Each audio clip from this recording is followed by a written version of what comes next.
નમસ્કાર વિદ્યાર્થી મિત્રો, આરજીસ રાજ ગ્રુપ ઓફ ક્લાસીસ ની આ ચેનલમાં તમારું સ્વાગત છે. ધોરણ 9 વિષય વિજ્ઞાન અને ટેકનોલોજી. વિદ્યાર્થી મિત્રો, આજે આપણે ચેપ્ટર નંબર 8 ગતિ, જેને અંગ્રેજીમાં કહે છે મોશન, તેનો અભ્યાસ કરવાનો છે. તો ચાલો આજે આપણે થિયરી તરફ આગળ વધીએ.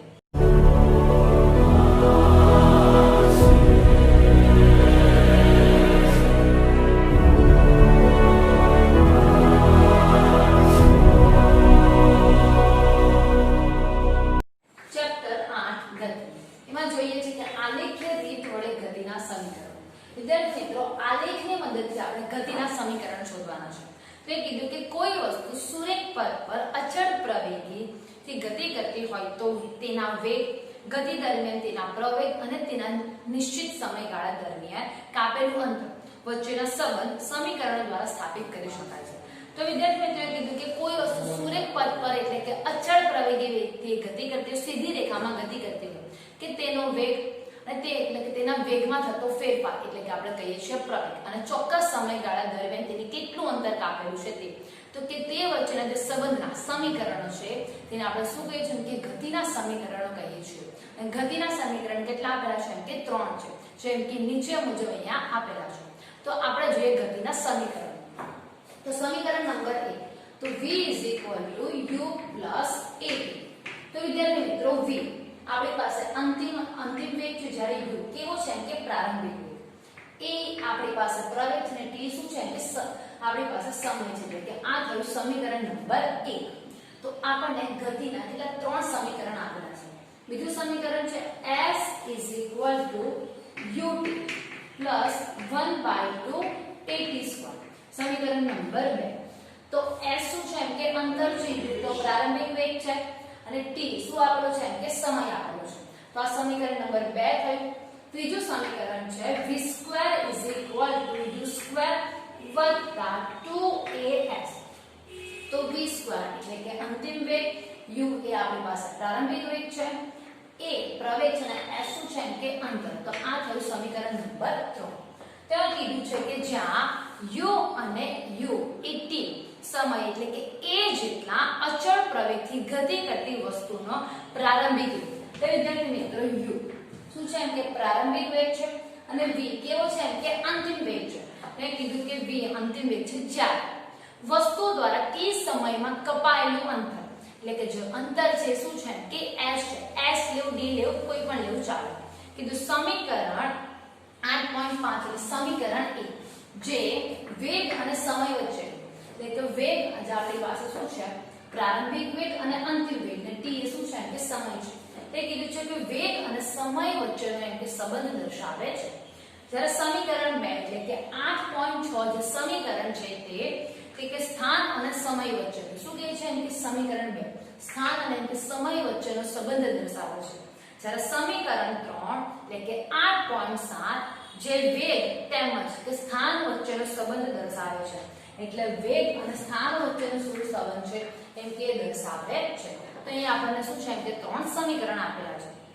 કે તેને સમીકરણ 1 અને 2 એટલે 8.5 અને 8.6 પરથી t નો લોપ કરીને મેળવી શકાય છે. શું કહે છે કે જે આપણે કે આ બિંદુમાં t નો શું કરવાનું છે કે લોપ કરવાનો છે. એટલે કે t શું કરવાનો કે લોપ એનો થઈ જશે, અને આપણે એટલે શું છે સમીકરણ મેળવી શકીએ છીએ કે આ ત્રણેય સમીકરણને હવે આલેખની રીત વડે એમ કે તારવી શકાય છે. તો વિદ્યાર્થી મિત્રો, આ જે સમીકરણ છે અને હવે આપણે શું છે કે આલેખની મદદથી હવે આપણે શોધવાનું છે. આગળ વધીએ. વેગ વિરુદ્ધ સમય સંબંધ માટેનું સમીકરણ. વિદ્યાર્થી મિત્રો, અહીંયા વેગ વિરુદ્ધ સમયના એટલે સમીકરણ નંબર 1 છે, હમણાં આપણે જોયું હતું v = u + at. હવે શું કહે છે કે એ સમીકરણ આપણે એમ કે આલેખની મદદથી એમ કે શોધવાનું છે. તો અહીંયા કીધું છે કે અચળ પ્રવેગથી ગતિ કરતી વસ્તુનો આલેખ આકૃતિમાં, આ આકૃતિ એટલે કે અહીંયા આપણને જે ગ્રાફ આપેલો છે, આલેખ આપેલો છે, તેમાં દર્શાવે છે કે અચળ પ્રવેગી વેગથી ગતિ કરતી વસ્તુનો આલેખ અહીંયા આકૃતિમાં દર્શાવવામાં આવેલો છે. તો આગળ વધીએ કે આલેખ પરથી જોઈ શકીએ છીએ કે વસ્તુનો પ્રારંભિક વેગ. શું કહે છે કે વસ્તુનો પ્રારંભિક વેગ શું હશે કે u હશે, જે t સમયમાં વધીને એટલે કે જે t સમય છે એમાં વધીને વસ્તુનો વેગ એટલે કે શું કહે છે જેનો અંતિમ વેગ કેટલો થાય છે કે v થાય છે. એટલે કે v જેટલો થાય છે. વેગ એક સમાન દર a થી બદલાય છે, એટલે કે વેગ શું છે એક સમાન દર એમ કે a થી બદલાય છે. તો અહીંયા આપણે લખીએ કે વસ્તુનો પ્રારંભિક વેગ v છે, એટલે કે u, વસ્તુનો પ્રારંભિક વેગ શું કહે છે એમ કે u છે, જે t સમયમાં વધીને v જેટલો થાય છે. અને જે વસ્તુનો વેગ છે એમ કે a દરથી, એટલે કે જે a એટલે શું કહે છે એમ કે પ્રવેગ, એટલે કે a દરથી એમ કે બદલાય છે. તો અહીંયા આકૃતિ આપણને જે આપેલું છે 8 પોઈન્ટ આલેખ, એટલે કે જે આલેખ આપેલો છે તેમાં બિંદુ B થી બે લંબ એટલે કે BC અને BE અનુક્રમે સમય અને વેગની અક્ષ પર દોરેલા છે. તો વિદ્યાર્થી મિત્રો આપણને બે લંબ કીધા છે BC અને શું કહે છે BE, એટલે કે જે સમય અને વેગ એ અનુક્રમેના શું દોરેલા છે એમ કે લંબ દોરેલા છે. તો BC જે છે એ સમય માટેનો લંબ થયો, જ્યારે BE કોના માટેનો છે એમ કે વેગ માટેનો છે, કે જે બે લંબ દોરેલા છે. એ કીધું છે કે પ્રારંભિક વેગ OA, પ્રારંભિક વેગ શું કીધું છે એમ કે OA છે. તો અહીંયા આપણે લખી દઈએ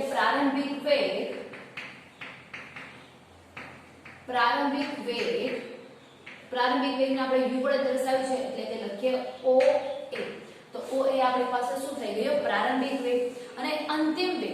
વેગ શું કીધું છે એમ કે BC દ્વારા. તો BC ને આપણને જે આપેલું છે એટલે કે અંતિમ વેગ BC દ્વારા. તો અહીંયા આપણે લખી દઈએ છીએ કે અંતિમ વેગ v, તો લખી દઈએ BC is equal, તો જો વિચારો BC is equal to EO, એટલે કે OA આપણે લખી શકીએ કારણ કે બંને કેવા છે કે સમાંતર છે. તો અહીંયા આપણે લખી દઈએ છીએ કે OA બંને શું છે કે સમાંતર છે, તો આપણે લખી દીધા. તો આગળ કે BC દ્વારા સમયગાળા t ને OC દ્વારા દર્શાવે છે, એટલે કે શું કહે છે કે OC એ આપણી પાસે શું છે કે સમયગાળો. તો અહીંયા લખી દઈએ છીએ કે સમયગાળો OC બરાબર શું લઈ લઈએ છીએ કે t લઈએ, તો કે OC દ્વારા દર્શાવે છે. તો BD બરાબર, તો એ કીધું છે કે BD બરાબર BC, એટલે કે આખામાંથી આપણે ધારો કે આ શોધવાનું છે, એટલે કે જો BD શોધવાનું હોય તો BC માંથી હું CD બાદ કરું તો આપણને શું છે કે BD આપણને મળી જાય. તો અહીંયા આપણે પહેલા તો લખી દઈએ છીએ કે BC કેવી રીતે થાય છે. તો અહીંયા લખીએ BC બરાબર, તો BC બરાબર થશે BD વત્તા CD થાય, તો લખી દઈએ કે BD વત્તા CD. તો અહીંયા આપણને કીધું છે કે BD ને શું કરેલા છે કરતા કરેલા છે, તો પ્લસ છે તો બરાબરની પેલી બાજુ જો એટલે શું થાય માઈનસ થાય. તો લખી દઈએ BC minus CD is equal to BD. તો આપણને શું કહે છે એમ કે BD એમ કે મળી. તો આપણી પાસે થઈ ગયું કે a t સમયગાળામાં વેગમાં થતો ફેરફાર છે. તો વિદ્યાર્થી મિત્રો આજે કીધું છે કે જે t સમયગાળામાં વેગમાં થતો શું બતાવે છે કે ફેરફાર બતાવે છે. તો અહીં એટલે કે OC ને સમાંતર AD રેખા દોરો. OC તો અહીંયા OC છે એને સમાંતર કઈ કીધી છે કે AD, એટલે આપણે શું દોરવાની છે એમ કે AD એમ કે રેખા દોરો. આલેખ પરથી આપણે જોઈ શકીએ છીએ, એટલે કે આલેખ દ્વારા શું છે એમ કે આપણને મળે છે. તો અહીંયા કીધું છે કે BC બરાબર BD વત્તા CD શું થાય છે એમ કે BC, જો BC ને આપણી પાસે આપી દીધું છે તો BC નો જો આપણે કુલ સરવાળો કરવો હોય તો BD વત્તા શું કરી દઈએ છે એમ કે CD, જેમ કે આપણને શું કહે છે એમ કે આપેલું છે. તો વિદ્યાર્થી મિત્રો અહીંયા આપણે જો CD ની જગ્યાએ OA લખવું હોય તો શું છે કે આપણે લખી શકીએ છીએ. તો આપણી પાસે જો BC આપણે શોધવાનું છે, તો અહીંયા BC આપણે શોધવાની તો CD બરાબર આપણે OA લખીએ, એટલે કે આપણી પાસે એની કિંમત શું મળી જશે u મળી જાય, અને આખી એટલે કે જે BC ની જે કિંમત છે આપણે મેળવવાની છે, અને BD ની કિંમત આપણને શું છે કે આપેલી છે. તો અહીંયા આપણી પાસે BC શું થઈ ગયો v, એટલે કે જે ટોટલ છે આપણી પાસે શું છે કે અંતિમ વેગ છે, અને OA શું આપેલું છે કે u આપેલું છે કે જે પ્રારંભિક વેગ છે, જે આપણે શું કરવાનું છે કે મૂકવાનું છે. તો અહીંયા લખીએ કે BC બરાબર v અને OA બરાબર શું છે કે u છે. તો આપણે સમીકરણમાં શું મૂકી દઈએ છે કે કિંમત મૂકી દઈએ. જે BD એ શું કહે છે કે t સમયગાળા દરમિયાન થતો ફેરફાર છે. તો BC બરાબર શું કીધા છે કે v છે, તો અહીંયા લખી દઈએ છે v. OA એટલે કે અહીંયા CD જે CD છે બરાબર શું છે OA છે એટલે શું આવી જશે એના બરાબર એમ કે આપણે લખી દઈએ છીએ U અને જે શું કહે છે કે T સમય દરમિયાન જે થતો ફેરફાર છે એટલે આવી ગયું એમ કે T તો આપણી પાસે મળી ગયું V - U બરાબર શું આવી ગયું એમ કે T તો વેગ સમયનો આલેખ આકૃતિ પરથી એટલે કે આપણને જે પ્રવેગ દ્વારા છે એના પ્રમાણ આપણને એમ કે મેળવી શકાય છે તો A બરાબર તો આપણી પાસે સૂત્ર છે કે વેગમાં થતો ફેરફાર અને તે માટે લાગતો સમય તો વેગમાં થતો ફેરફાર તો લખીએ વેગમાં થતો ફેરફાર અને તે માટે લાગતો શું કે છે એમ કે સમયગાળો તો તે માટે લાગતો એમ કે સમયગાળો તો વેગમાં થતો ફેરફાર તો કેટલો થાય છે એમ કે વેગમાં થતો ફેરફાર અહીંયા આપણને કીધું છે કે BD ના છેદમાં AD તો BD આપણી પાસે આ છે એના છેદમાં શું કીધું છે એમ કે AD અહીંયા આપણને આપી દીધું છે અને OC બરાબર તો OC ને આપણે કેટલું લેવાનું છે એમ કે T એમ કે લેવાનું છે તો આપણી પાસે અહીંયા મળી જશે કે A બરાબર વેગમાં થતો ફેરફાર તો V માઈનસ શું કે છે એમ કે U આપણને અહીંયા આપેલો છે તો અહીંયા લખી દઈએ કે V માઈનસ U છેદમાં T એટલે કે સમયગાળો શું છે આપણી પાસે કે T છે તો ગુણાકાર કરી દઈએ કે AD બરાબર V માઈનસ U છે તો બરાબરની પેલી બાજુ જાય એટલે શું થાય પ્લસ થાય તો લખી દઈએ કે U વત્તા AD બરાબર V તો આપણને શું મળી ગયું કે સમીકરણ નંબર 1 આગળ વધીએ સ્થાન વિરુદ્ધ સમય સંબંધ માટેનું સમીકરણ વિદ્યાર્થી મિત્રો હમણાં આપણે વેગ વિરુદ્ધ સમયના સંબંધ માટેના સમીકરણની વાત કરી હવે આપણે સ્થાન વિરુદ્ધ જે સમય છે એ સંબંધ માટેના શું છે તે સમીકરણની વાત કરવાની છે તો આગળ વધીએ આપણે ધારો કે વસ્તુ a જેટલા અચળ પ્રવેગથી t સમયમાં s જેટલું અંતર કાપે છે એટલે કે a જેટલો શું છે એમ કે એનો અચળ પ્રવેગ છે અને કે t સમયમાં s જેટલું શું કે છે એમ કે અંતર કાપે છે તો અહીંયા આકૃતિ અહીંયા આપણને જે આલેખ આપેલો છે કે તેમાં વસ્તુ દ્વારા કપાયેલ અંતર શું કે છે એમ કે વેગ સમયના આલેખ કે AB થી નીચે ઘેરાયેલા જે AB છે એનાથી એમ કે જો ઘેરાયેલા OABC નું શું શોધવું છે કે ક્ષેત્રફળ દ્વારા પ્રાપ્ત થાય છે તો વિદ્યાર્થી મિત્રો અહીંયા આપણને જે AB દ્વારા જે ઘેરાયેલું છે તે ક્ષેત્રફળ OABC દ્વારા શું કે છે કે આપણને પ્રાપ્ત થાય છે તો આપણે લખીએ ધારો કે વસ્તુનો વેગ શું છે આપણી પાસે એમ કે a છે તો લખીએ ધારો કે વસ્તુનો વેગ એટલે કે જે વસ્તુનો જે વેગ છે અહીંયા આપણી પાસે શું કે છે કે a દ્વારા t સમયમાં શું કે છે કે a દ્વારા t સમયમાં એને કેટલું અંતર કાપેલું છે s જેટલું અંતર કાપેલું છે એટલે કે s જેટલું અંતર કાપે છે તો s એટલે એને શું કે છે કે અંતર કાપી દીધું છે આગળ વધીએ તો વસ્તુ દ્વારા જે કપાયેલું અંતર શું કે છે એમ કે s છે તો અહીંયા આપણે લખી દઈએ છીએ કે વસ્તુ દ્વારા કપાયેલ અંતર શું કે છે એમ કે s છે જે કીધું છે કે AB રેખા દ્વારા છે કે જે ઘેરાયેલું ક્ષેત્રફળ OABC દ્વારા શું કે છે કે આપણને કે મળે છે તો કે આમ વસ્તુ દ્વારા કપાયેલ અંતર s નીચે પ્રમાણે છે તો અહીં આપણે લખી દઈએ કે s બરાબર OABC નું એમ કે ક્ષેત્રફળ તો જો વિદ્યાર્થી મિત્રો અહીંયા થયું કે OABC નું ક્ષેત્રફળ તો આપણે જોઈએ કે આ જે ભાગ છે અહીંયાથી એટલે કે OABC એ કેવો ભાગ છે એમ કે લંબચોરસ ભાગ છે જ્યારે ABD કેવો ભાગ છે કે ત્રિકોણ છે એટલે કે જે OABC બને છે એ શું છે એમ કે લંબચોરસ અને ત્રિકોણ બંનેના શું કે છે એમ કે સરવાળા જેટલું હોય છે તો અહીંયા આપણે લખી દઈએ છીએ કે OABC એમ કે લંબચોરસનું ક્ષેત્રફળ વત્તા ABD એટલે ત્રિકોણનું એમ કે ક્ષેત્રફળ તો અહીંયા લખી દઈએ છીએ કે OAD એટલે કે OADC નું ક્ષેત્રફળ જે લંબચોરસ છે નું ક્ષેત્રફળ વત્તા ત્રિકોણ શું છે એમ કે ABC તો લખીએ ત્રિકોણ ABD નું ક્ષેત્રફળ તો લંબચોરસના ક્ષેત્રફળનું સૂત્ર શું છે આપણી પાસે લંબાઈ ગુણ્યા પહોળાઈ તો અહીં આપણે લંબાઈ લઈએ છીએ ધારો કે OA અને પહોળાઈ એટલે કે લંબાઈ આપણે કોઈ લંબાઈ શું લેવાની છે પહોળાઈ તો હું લંબાઈ લઉં છું OC શું છે એમ કે જે t સમય છે જ્યારે O શું આપેલું છે કે u આપેલું છે તો અહીંયા આપણે લખી દઈએ છીએ કે OC ગુણ્યા OA વત્તા 1/2 તો ત્રિકોણના ક્ષેત્રફળનું સૂત્ર છે આપણી પાસે 1/2 પાયો ગુણ્યા વેગ તો AD આપણે શું થાય પાયો થાય જ્યારે વેગ શું થશે કે BD તો અહીંયા લખી દઈએ છીએ આપણે કે AD ગુણ્યા BD તો આ રીતે થાય તો આપણે આને શું મૂકવાની છે કે કિંમત મૂકવાની છે તો આપણે કિંમત મૂકીએ કે OC તો અહીંયા આપણને OC શું કહે છે કે t સમય દરમિયાન છે તો અહીંયા લખી દે છે કે OC બરાબર AD બરાબર શું થશે કે t થાય કારણ કે OC અને AD બંને કેવા છે કે સમાંતર છે એટલે જો આ t હોય તો આ પણ જે અંતર છે AD નું અંતર કેવું થાય કે એ પણ શું થશે t જ થશે તો એ રીતે આગળ લખીએ કે OA બરાબર CD કેટલું થશે આપણી પાસે u થાય તો લખી દઈએ OA બરાબર CD બરાબર શું આવી ગયું એમ કે u આવી ગયું હવે આ આપણને આપી દીધું છે હવે વેગની વાત કરે છે એટલે કે આ જે વેગ BD તો વિદ્યાર્થી મિત્રો આગળ આપણે જે વેગ વિરુદ્ધ સમય માટેનું સંબંધ હતું તેમાં આપણે BD બરાબર આપણને કેટલા મળેલા એમ કે v - u તો અહીંયા લખી દઈએ છે કે BD બરાબર v - u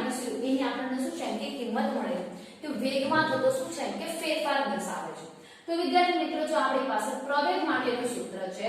v - u છેદમાં t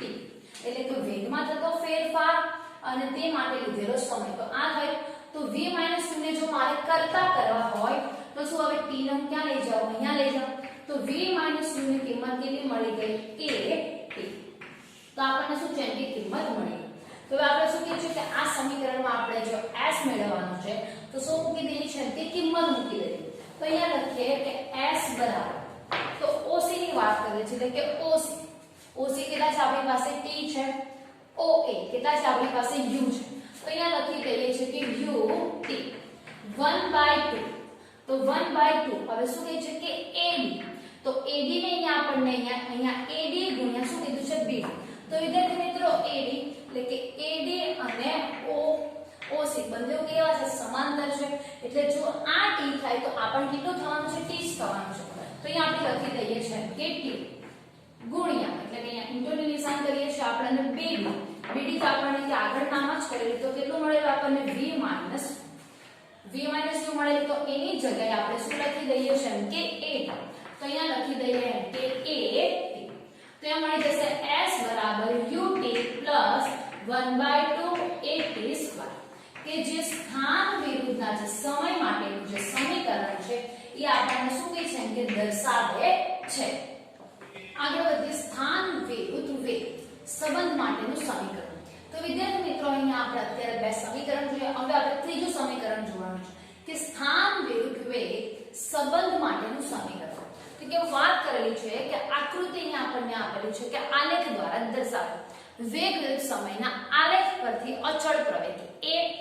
દ્વારા t સમયમાં કપાયેલું અંતર શું કહે છે કે s હોય છે એટલે કે કપાયેલ અંતર s આલેખના નીચે સમલંબ ચતુષ્કોણની વાત કરેલી છે સમલંબ ચતુષ્કોણ OABC એ કેવો છે કે સમલંબ ચતુષ્કોણ દ્વારા ઘેરાયેલા ભાગનું ક્ષેત્રફળ દ્વારા એમ કે મળે છે તો અહીંયા આપણે કીધું છે કે આકૃતિમાં દર્શાવેલ મુજબ તો લખીએ આકૃતિમાં દર્શાવેલ મુજબ પ્રવેગ શું છે આપણી પાસે a છે તો લખી કે આકૃતિમાં દર્શાવેલ મુજબ વેગ વિરુદ્ધ એટલે કે શું કહે છે કે વેગ વિરુદ્ધ સમયના આલેખ પરથી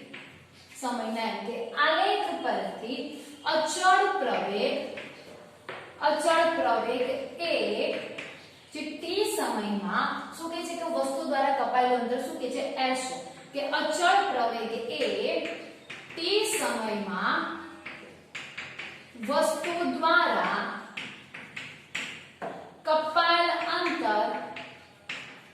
કપાયેલ અંતર s છે અને સમલંબ ચતુષ્કોણ શું છે અહીંયા આપણી પાસે OABC એ શું છે કે સમલંબ ચતુષ્કોણ છે તો અહીંયા આપણે લખી દઈએ કે OABC એ સમલંબ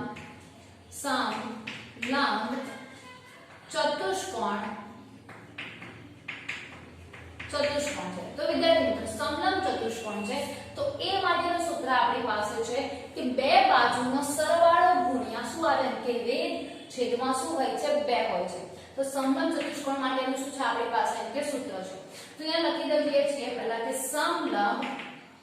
ચતુષ્કોણ નું ક્ષેત્રફળ તો એના માટેનું સૂત્ર છે આપણી પાસે લખી દઈએ કે બે બાજુનો સરવાળો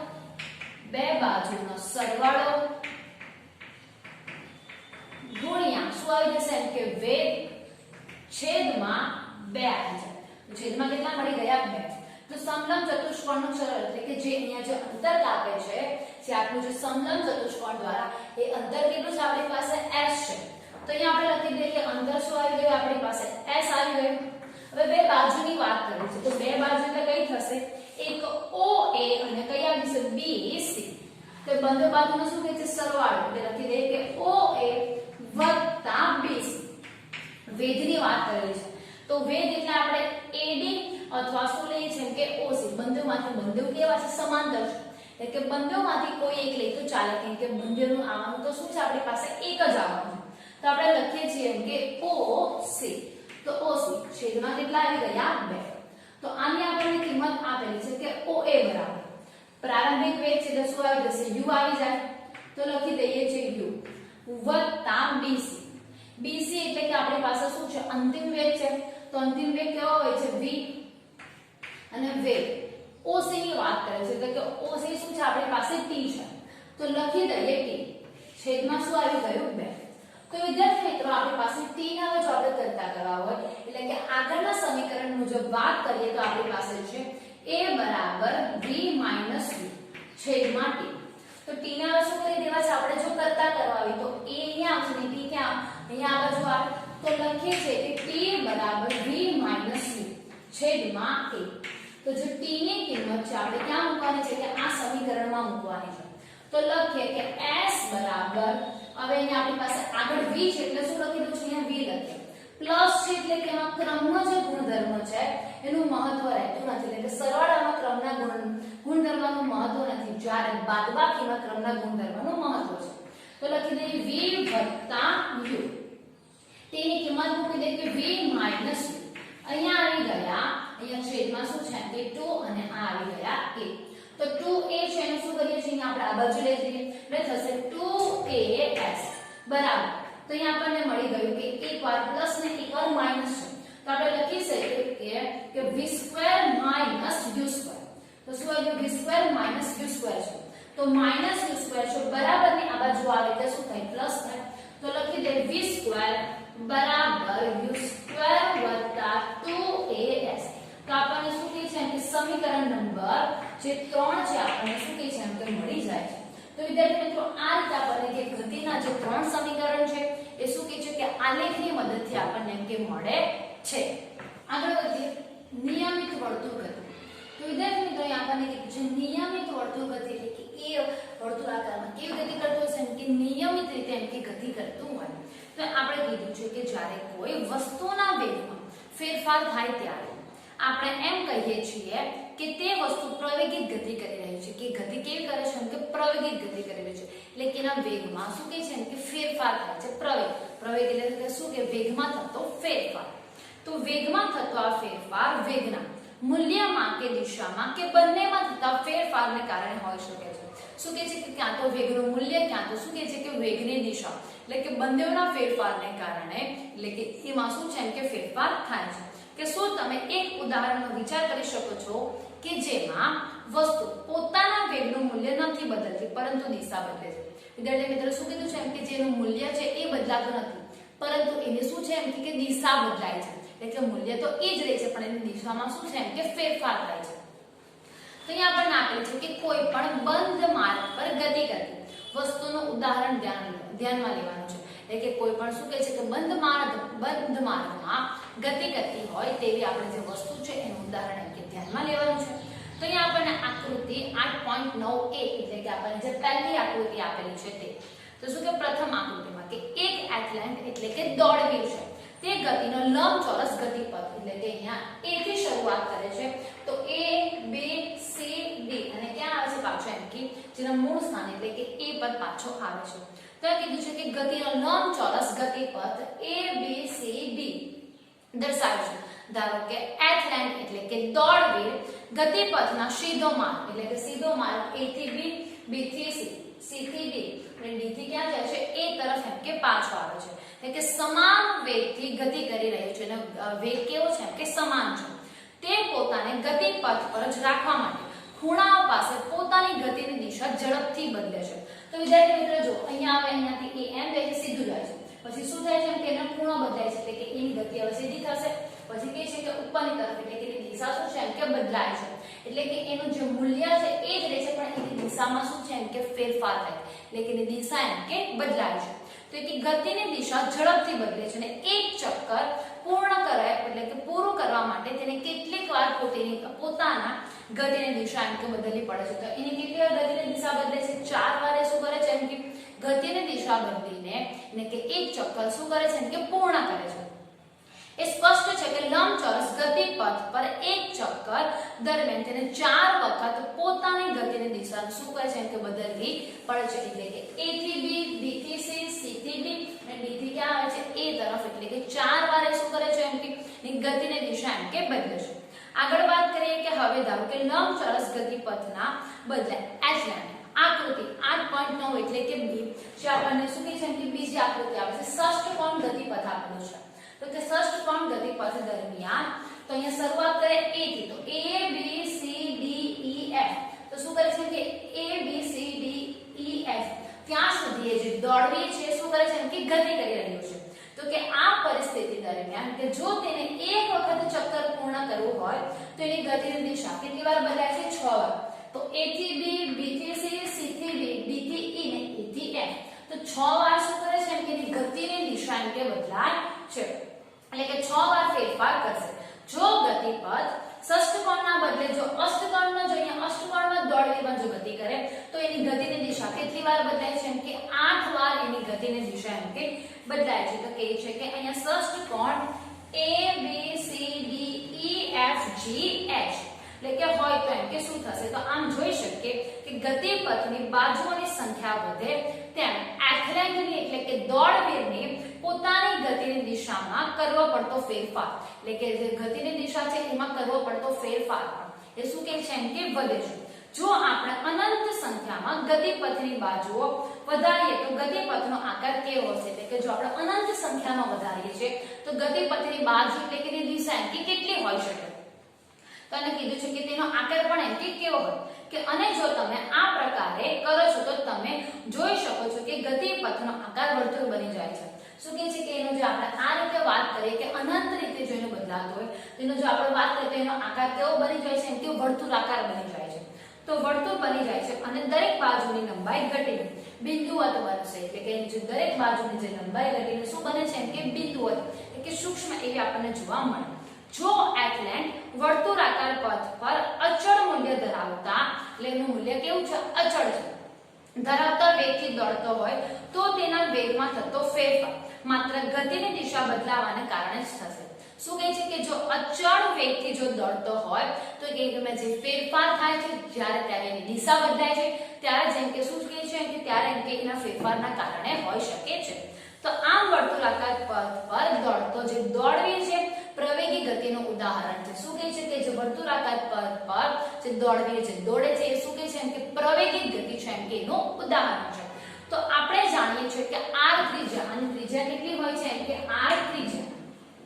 વર્તુળનો પરિઘ કેટલો છે આપણી પાસે એમ કે 2πr છે. તો કે વર્તુળનો પરિઘ 2πr